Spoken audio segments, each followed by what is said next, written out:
This legendary Ahuizotl creature is believed to inhabit the lakes and rivers around Tenochtitlan, the capital of the Aztec Empire. The Ahuizotl is said to have been a malevolent creature and can be likened to that of the Kelpie in Celtic myths. The Ahuizotl is mentioned in the Florentine Codex, which is a 16th century ethnographic work produced by Bernardino de Sahagun, a Spanish Franciscan friar.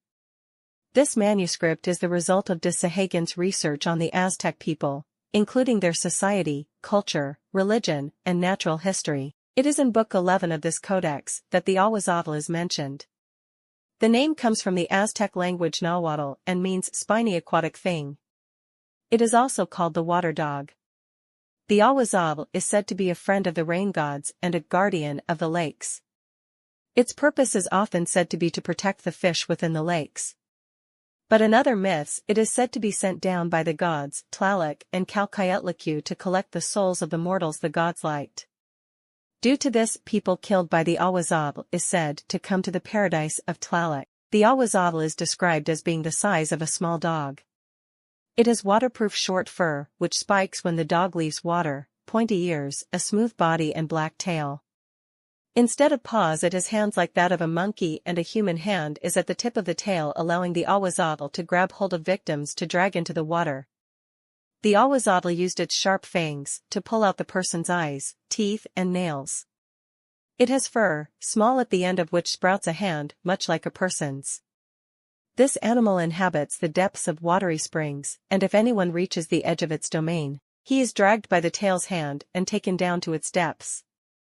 The creature would use trickery to lure its victims to their deaths. Such trickery was resorted to when the Ahuizotl was not initially successful in catching victims. The Ahuizotl is allegedly capable of mimicking the cry of a human child. When a person investigates the cry and comes too close to the water's edge, the creature would grab his or her ankle. This creature was thought to murder those fishermen who ventured too far into the water's depths. The namesake of the Tlāloc Emperor, Ahuizotl, 1486–1502, this animal has been the center of much speculation. The conquistador Hernán Cortés once reported to the king that one of his men was killed by an Ahuizotl. In some cases, fishermen would claim that the Ahuizotl would sink their boats. Due to this, fishermen sometimes offered a part of their catch to the creature in order to appease it, though this was not very successful. The Ahuizotl also preyed on those who got too close to the water's edge.